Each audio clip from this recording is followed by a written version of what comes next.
Brought to you by the Geekish Network. I am your host for today. My name is Centel. Oh, that's not me. What?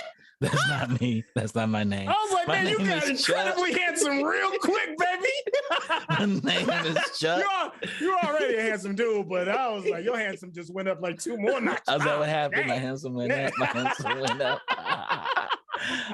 My name is Chuck. I'll be your host for today. And with me to my, I think it's this way or this way. It's one of these ways. I have Centel. So what's up to the people, Centel? That was cracking, man. Which one of y'all kicked me? Right. I'm just happy to be here, man.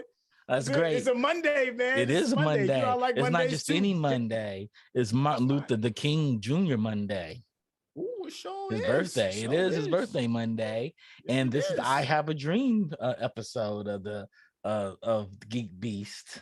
As you should be, fellow Morehouse graduate. In case you haven't taken notes, the both for of y'all us that went to didn't know, Morehouse. me and Centel went to the same illustrious institution as Martin Luther King Jr. for college, where he got his training wheels on, became who the person had a dream later on in life. Yep. And all his mentors were professors at Morehouse. So that's even more interesting. Yeah. So we went to that. You get a good understanding of our geekish tutelage. Yes. So those upper echelon geeks. So when we throw the Wakanda pinkies up, you know why. You know why. You know why we do it. Speaking of dreams, did you see the new Moon Knight trailer? I did. Okay, so tonight's like an official like full moon tonight, right? As well. Like I think is like, it? Oh shit. Yeah, it's a Monday, which is like a lunar day, right? For Monday, moon day kind of thing. Moon Knight trailer drops as well. I Have a Dream. He's kind of a little bit schizophrenic and he's living in a dream world in a dream Martin Luther state. King or are you talking about Moon Knight? All of them, all of the above. Shit, I'm living in a dream state too. Yeah.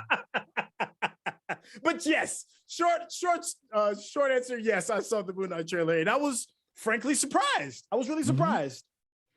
What'd you think? What'd you think? Okay, so here's what I'm thinking. Okay. Like initially, up until the trailer, Moon Knight's whole shtick is kind of been like, he's kind of like the Marvel version of Batman, right?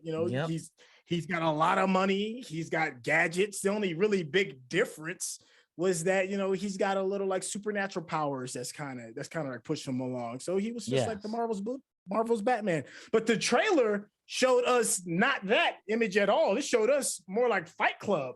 Yes, they showed us a lot of Fight Club. He's like, why do you call me that?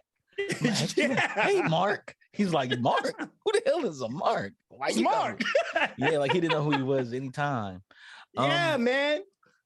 I think they're trying to bank on what they had with Legion, because Legion I think was remarkable, where it's like kind of schizophrenic. Yeah, right. Yeah, I'm not mad at it. I mean, bank on crazy. I mean, why not? Not crazy, mentally different. You're right. It's the millennium, and I can't say that anymore. You're right. I'm old school. When you had multiple personalities, you was just good old fashioned batshit crazy. But we can't say that. You can't say that. Listen, that is not condoned by Geekish Network. That is Centel saying that solely. So no, I get it. I just want to make sure. I totally get it. Because if you watch Legion, you're like, he's batshit crazy. He's batshit crazy. In fiction, it's batshit crazy. In reality, it's something else. It's mentally ill. But I think this is exciting that they made him this way. Yeah, exactly. Because that means they can go anywhere they want to go with him in the multiverse. Yeah, well, that too. And Oscar Isaacs, I think, is a really good actor. You know, is he British? He has a British accent in this. Well, I know seemingly. Well, let me be correct because I know y'all will kill me in the comments. He has a foreign and non-American accent in the trailer. I don't know exactly. It seems British-like, right? Yes. But the thing about this is, and the reason why I'm excited about Oscar Isaacs taking this role regarding somebody that has schizophrenia is that we get to see different variations of him master this art. You know what I'm saying? As a fellow thespian, as an actor. So we get to see him like really flex with all these different personalities that he has. Rodney came out of the clutch and said he thinks one of his personalities has that. See, and that's the thing. If you don't know about Moon Knight, he has multiple personalities. Two main ones to be. There's one where he's like a cab driver, and there's another one where he's like I guess he's an excavator. What's the term when you go to different sites and dig up old stuff? To find out the history. I can't think of the term for it. That, and then there's another personality is the Batman personality, him being like this multi-millionaire, billionaire playboy, you know, kind of like. So this is exciting. This is quite exciting that we had this coming out right now. Yeah, man. And it's following on the heels of, I don't know what movie comes out by the time this comes out, but it's something because we got She-Hulk. There's too much Marvel stuff. No, way too much. Disney dropped bangers, man, like full blown bangers. And we dealt a little bit. We touched a little bit with people that are having like mental disorders regarding WandaVision and her kind of like dealing with depression. And in the comics, she deals with like kind of losing touch with reality as well. So it's not like this is going to be like our first foray into these treacherous mental waters. Yeah, it drops March 30th, so that's really soon. I guess they're going Star Wars, Marvel back to back for the rest of the year. They're going to hang it out for the rest of the year. That means it comes out before. Go ahead. No, I was going to say, let me ask you this question. So there's been like some hashtagging on the Twitter space regarding a bunch of superhero Marvel properties and saying that they're not getting the necessary respect that they deserve because like concerning like award season. A, what are your thoughts on that first? And then secondly, do you think that if there's, let me just say this. I think that there's a perfect opportunity for Oscar Isaacs to kind of like maybe break that mantra of playing multiple roles within this one project. How are you feeling about all of that? I agree with that. I think Oscar Isaacs can probably pull it off. He's definitely a silver screen level actor. Legion, I thought Legion was there as well. But I also thought that Tatiana Maslany from Orphan Black, she got nominated every year. She played 5 different people. That's a good one. Every week on a television show, full 24 episodes. So I think that that's what should have been going on. I think he can win this because he's a silver screen actor going to a small screen. Hopefully the cachet of Disney behind them now can give it a really big push. For Marvel Studios, but I think Marvel Studios has solidified itself as an award-winning studio, and the fact that Marvel Studios is not being nominated for like Best Picture, great story writing, and they had 22 films is horrendous because everything that Miramax threw up was nominated. Miramax threw up Booger in the Dark, a Booger in the Dark tale that could be horrible, and it would get nominated. But that's the power of their machine, though. Because that's what much as I say bad about Harvey Weinstein, that was his strength, was everything that comes out of my house gets nominated.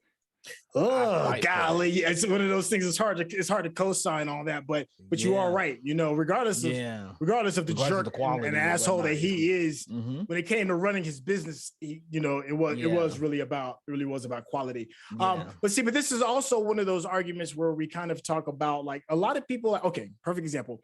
The Eternals finally came to Disney Plus, right? So a lot of people were getting a chance to check it out for the first time. That were being people are loving it.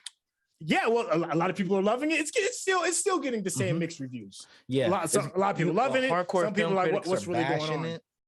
Right, and then the average fan is like, it's okay. I like it. It's different. Right, but see, and us talking about award season, and then going back behind the scenes as to why Marvel may have made the selection to get the director Chloe Zhao. in order to have a more actor-centered director in order to do these projects is the reason why this conversation needs to be held up. Like Marvel's really trying to make these, like it's really trying to make these attempts to get quality. It may or may not have been a, knock out the park kind of project Eternals, but you can see the effort, right? I think the problem with Eternals was it probably would have made a better one-season TV show, miniseries TV show. Oh yeah, absolutely. Than it did a movie, because there was too many characters and there's too much to go flesh out those characters. They jump. People can't forget they jumped like 3,000 years in the middle of the film.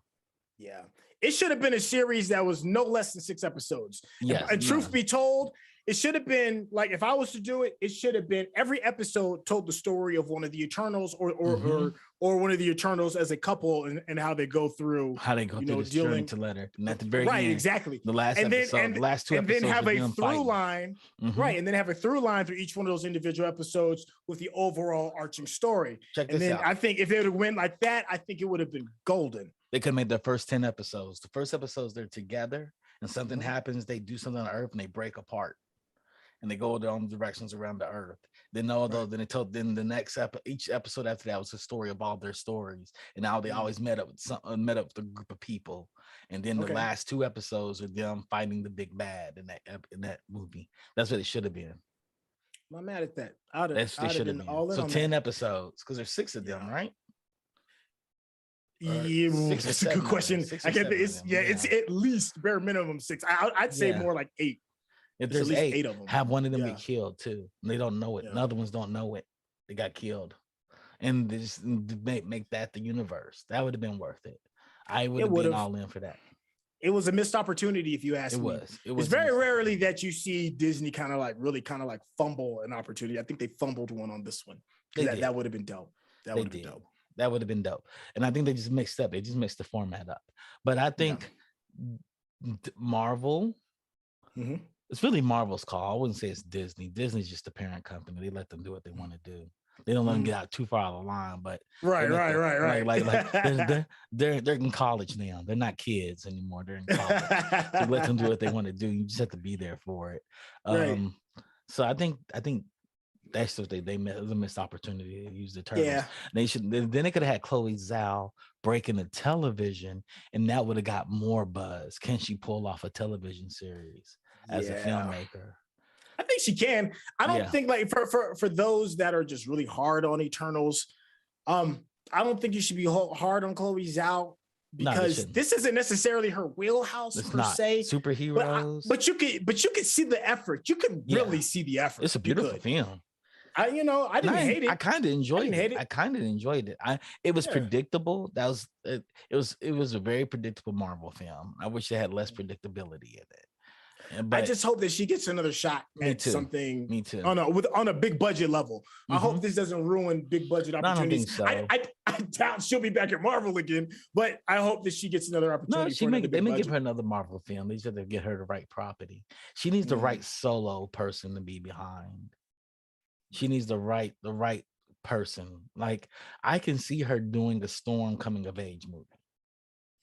Right, I can see her doing that. I can see her doing a Phoenix movie, a Jean Grey movie. I can see her doing that. I could see that co-sign with you 100% on that too. Doing that. Yeah, I can see that. They just had to get her the right property. They threw her in this fire when it was blazing, when she's blazing hot, and a time of COVID on top of it. Yeah. So I give the woman kudos because she did a good job.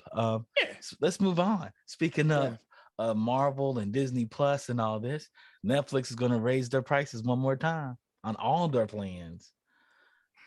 So the standard plan goes to $15.50. It's going $15.50. They did want it at $15. I know that for a fact.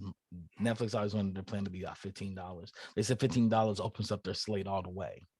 So the $15 from per month from $14 to $15.50. And then the 4K plan will rise up to $20 a month from $18. I don't have on the 4K plan. Yeah, I'm cool on the 4K plan. They haven't proved worthy enough to drop 4K titles in order for that price point. I'm not saying I won't do it in the future, but as of right now, I'm going 4K. I don't have a 4K TV yet, so I'm good. Oh yeah, you definitely. I'm good. So I'm just chilling. You know? I'm mad at the price raising though. I mean, it's an inevitability. I just wish it wasn't happening so frequently. You know, I was expecting like that kind of price. Like, give me like at least a couple more years. It was supposed to go, I think, a couple of years ago. They wanted to get to $15, and due to COVID and whatnot, they held out on it. But the goal was definitely be at that level. I mean, there's enough news articles that talk about it. Netflix wants to hit $14.99, $15 for a price plan. You know, I think they just finally got there. It goes into what we were saying about all of the a la carte services are eventually going to be higher than what we were paying previously for cable. I'm surprised there's not a cable service that has turned everything on demand yet. Like Spectrum, one of these cable services say, hey, we're going to do cable. We're going to pull out all the commercials for you. Basic cable has commercials. You're going to pay $59.99 for that. Right. Premium basic cable has commercials in it, except the premium channels. You're going to pay $69.99 for that. $100, you get cable where everything's on demand. From all the services is on demand. Anything in any service, you get it on demand for $100. You would think they'd have that, but I don't know. I mean, one of them hasn't put it together. Everything but the exclusive content from those providers.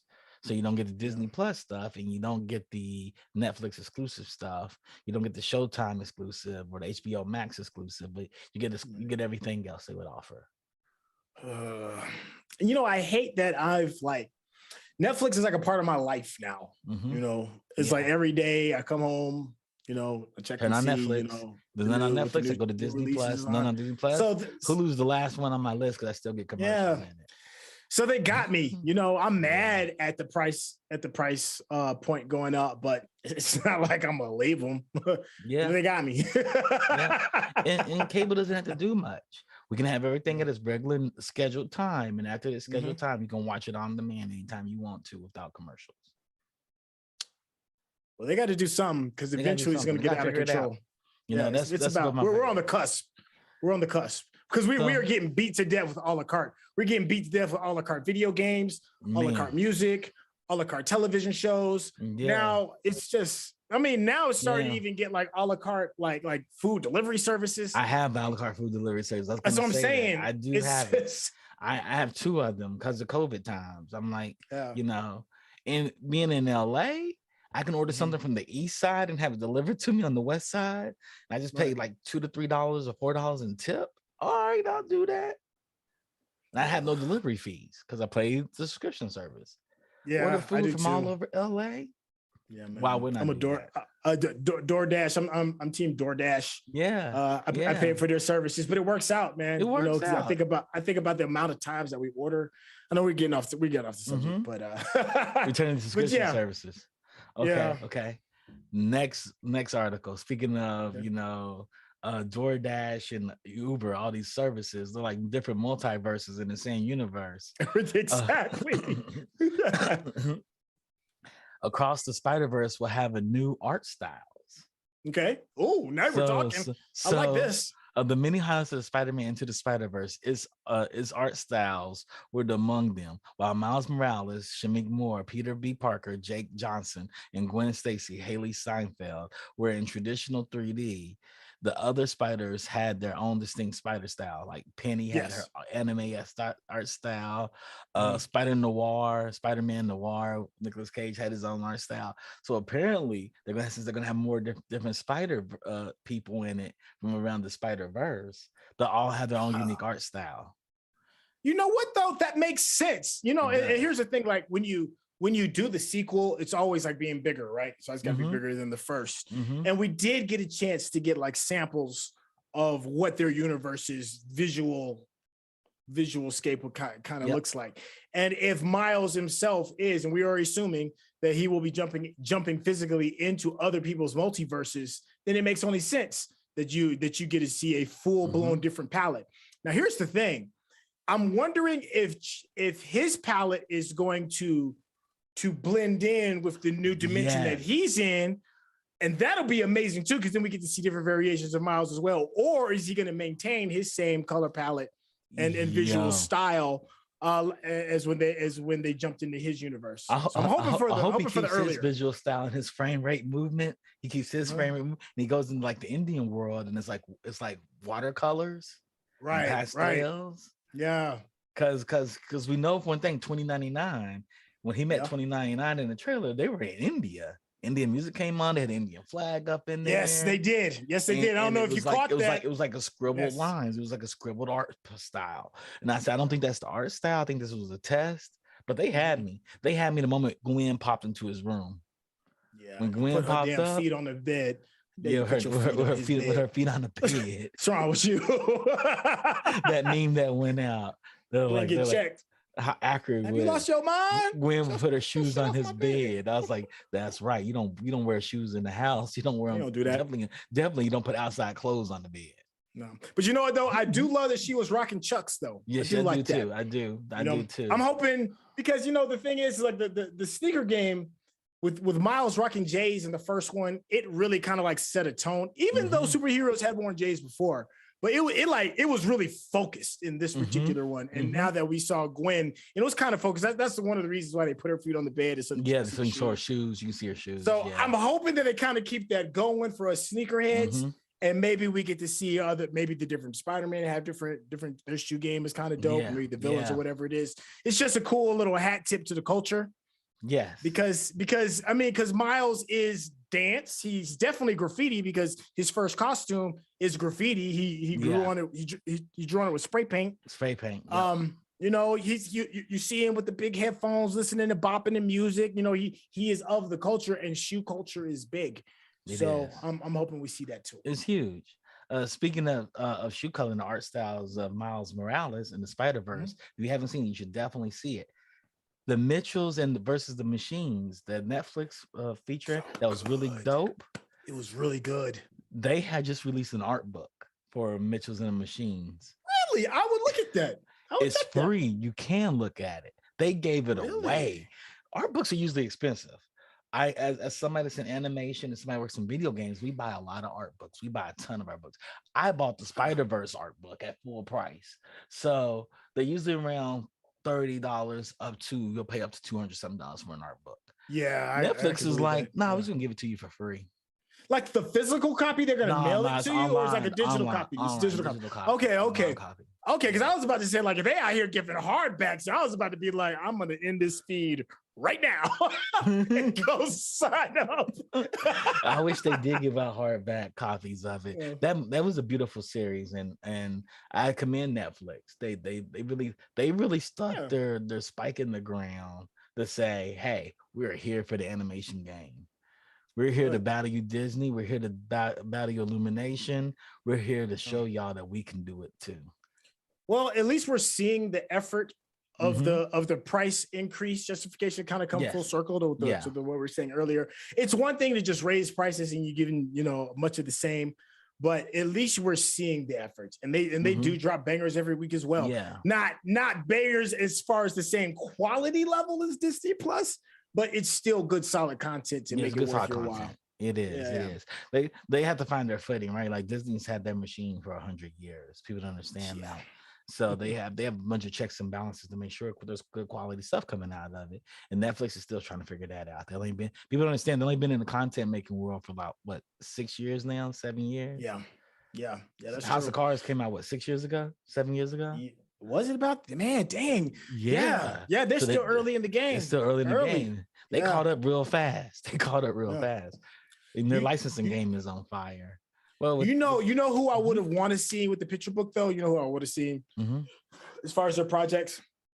Who's that? Arcane was just it was a visual masterpiece. It was. If they were like, come get this free art book with Arcane, same thing. I'd have broke my neck to go see it because I'm about to buy it's almost a character in itself. Book. It is. It's beautiful. It was beautiful. Yeah. And they did characters right? They really did characters right. Season 1 of House of Cards came out in 2013.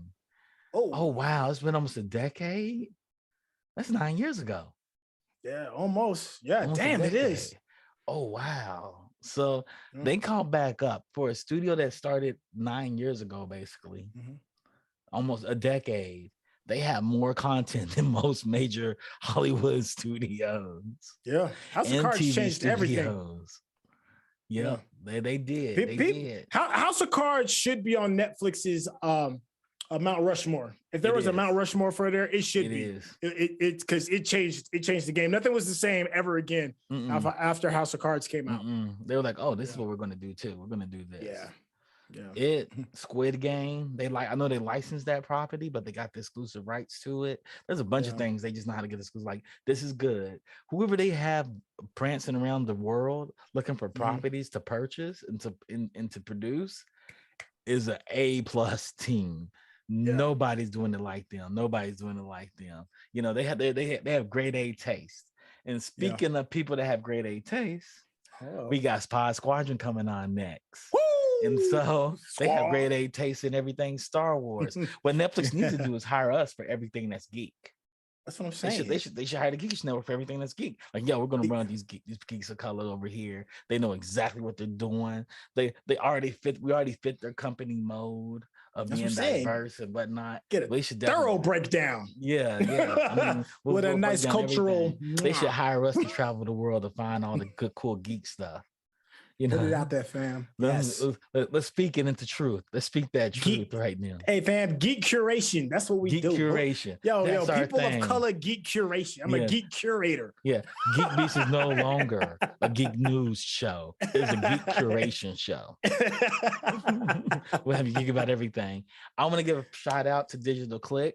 If you see our borders, you see our outlines, you see all the artwork that goes on our network outside of Rodney doing all the video artwork.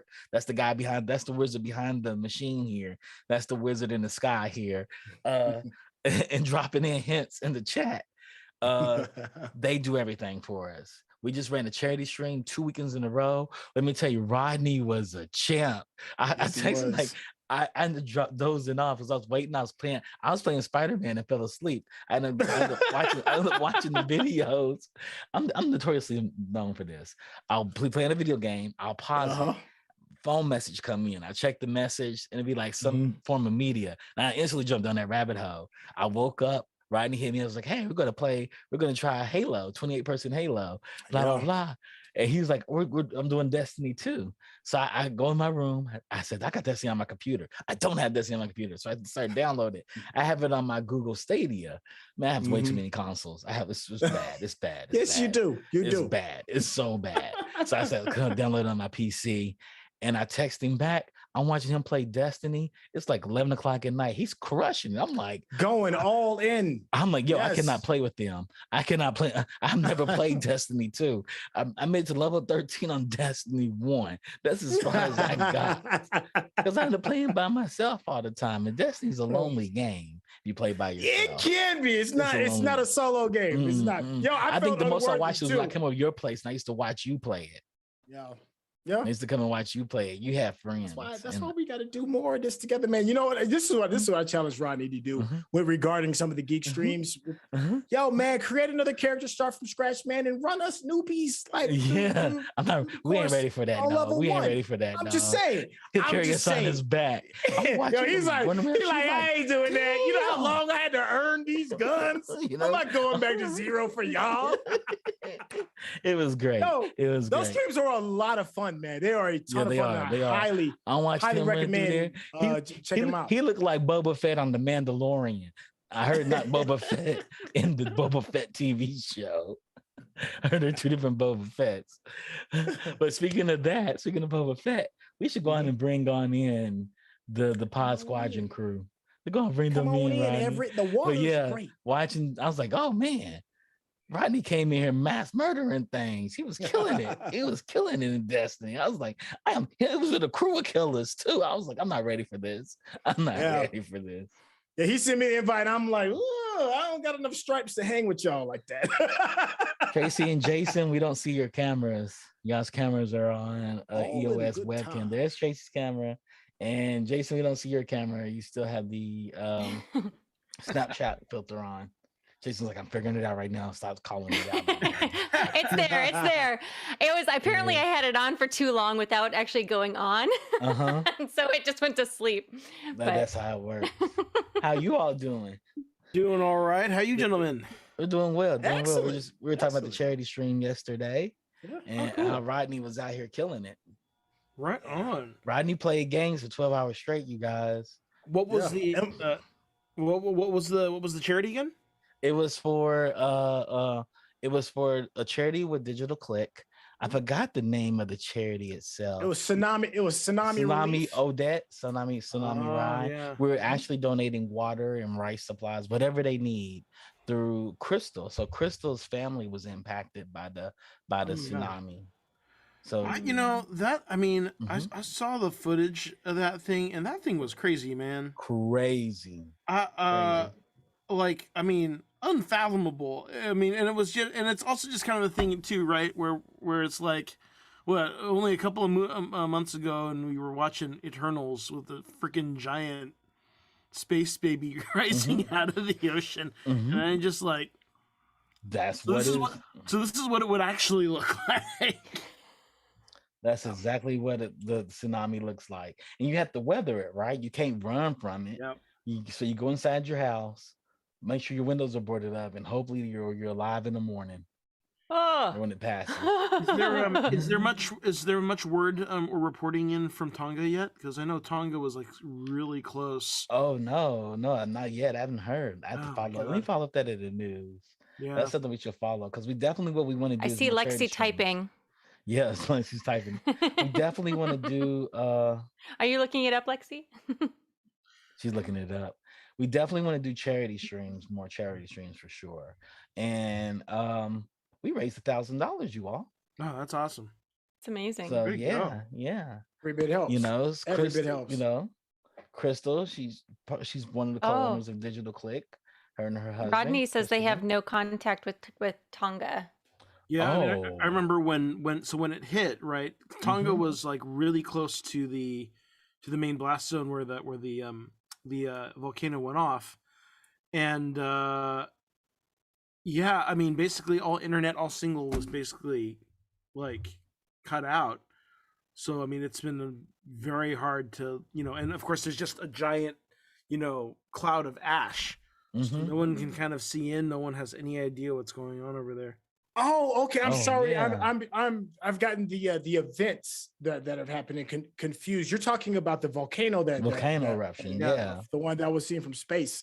It was the dust clouds were like 30 kilometers high. I heard that's just insane. It is insane. Oh, I'm so sorry to hear that. I'm very sorry to hear that. Yeah, that's sad. I have a lot of Tongan friends as well, so this is interesting. Yeah. Oh wow. Yeah, so hopefully it'll be really interesting to see. What comes in eventually. Yes.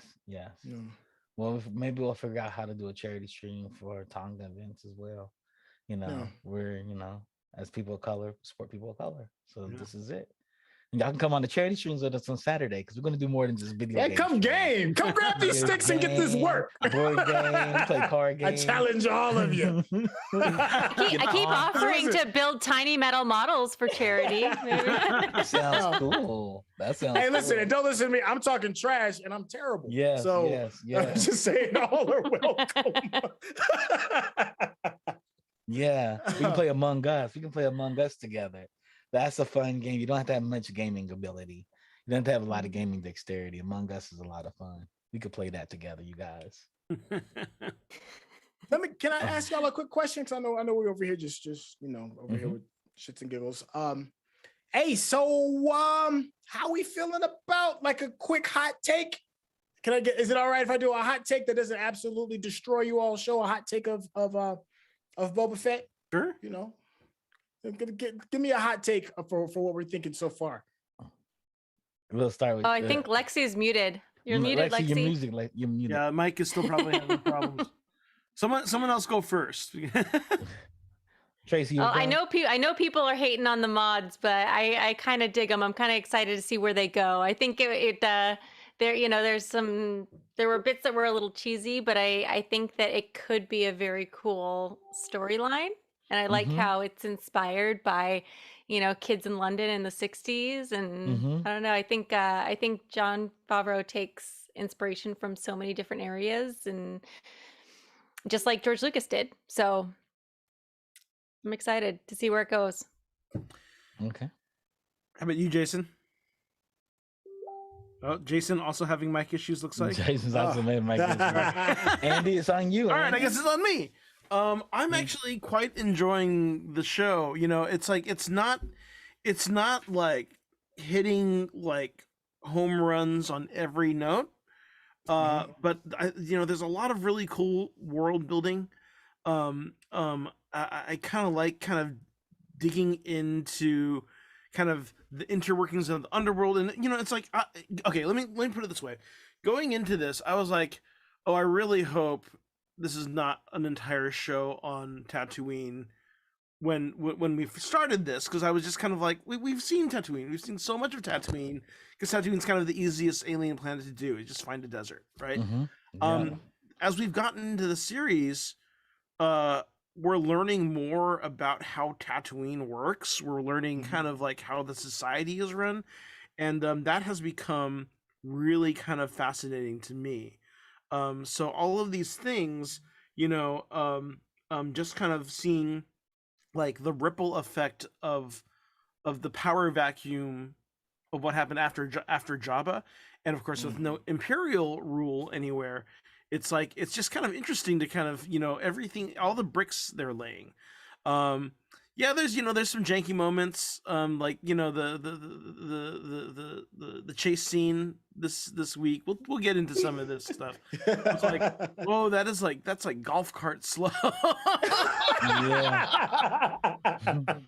But I definitely am kind of feeling. I know some people are like kind of calling out Robert Rodriguez and his Spy Kids past, but also this is the guy who did El Mariachi on a shoestring budget.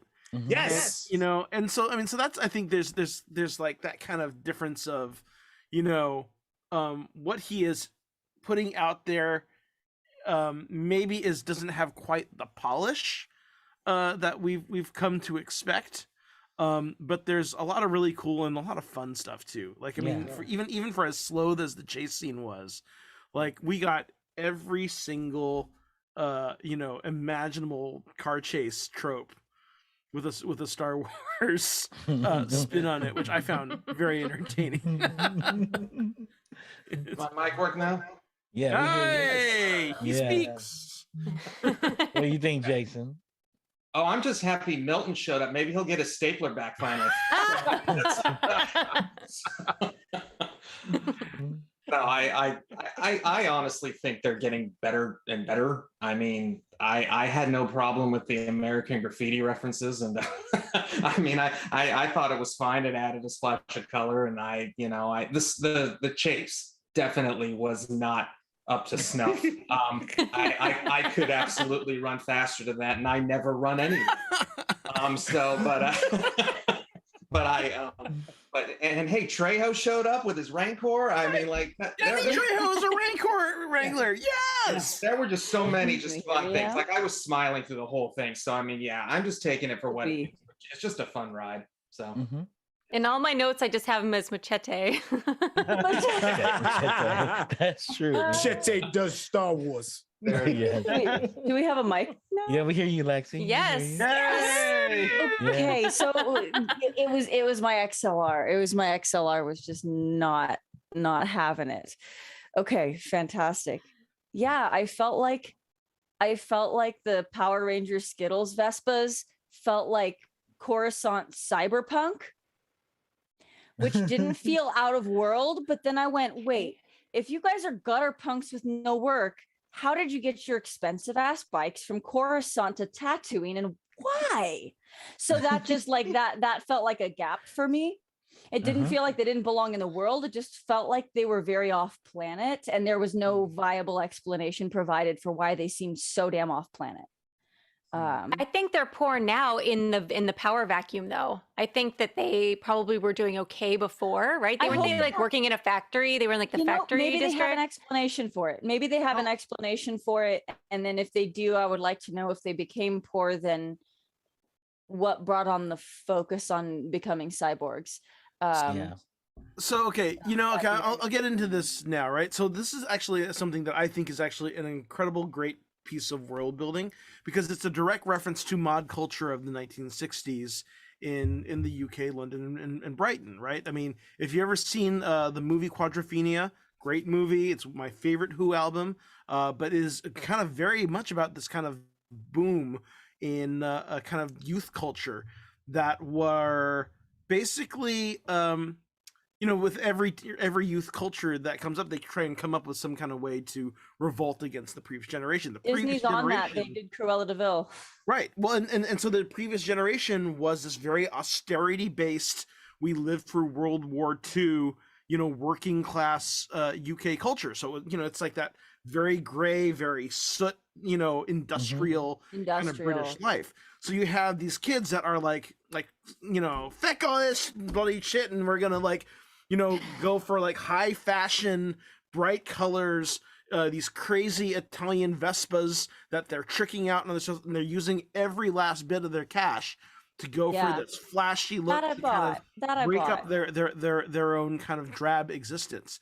So to kind of take that like cultural history and kind of place this in Tatooine after the pack, which is post-war, which is post-war, which is post-Galactic Civil War, which is post-Jabba, right? And say I live on the backwater, the farthest point from the bright side of the universe, as Luke says, on Tatooine, and I'm gonna spice up my own existence by not only modifying, myself with cybernetic implants, but go for like this kind of 60s inspired high fashion look, or the best fashions from Canto Bight or whatever like that. Yeah. Right? Do you like the sixth Doctor Go-Go Gadget hybrid? Yes. Sixth Doctor Go-Go Gadget hybrid. Thank you. Hey, you guys. We gotta switch over. We gotta switch y'all going. If you really like what just happened here, you get a lot of that during Pod Squadron. You get a lot of this discussion during Pod Squadron. This is why you stay tuned for the Star Wars live stream podcast. This is why you're here. I'm like, wow, I just learned so much. Let me tell you guys something. I have no idea what you're talking about because I have yet to see an episode of Boba Fett, the Book of Boba. I have not seen the episode yet. I have to wait till it finishes. Okay, no more spoilers then. Oh, y'all fine. You're fine. I'm okay. Shame. With that though, I am going to watch you all. What are y'all talking about today? We're talking about Book of Boba Fett, and let's see, what's the comic book run that you're reviewing for us? We've got a 4-part miniseries by Cavan Scott called The Monster of Temple Peak, and it introduces one of the main players in the High Republic arc. Sweet. So that's really fun.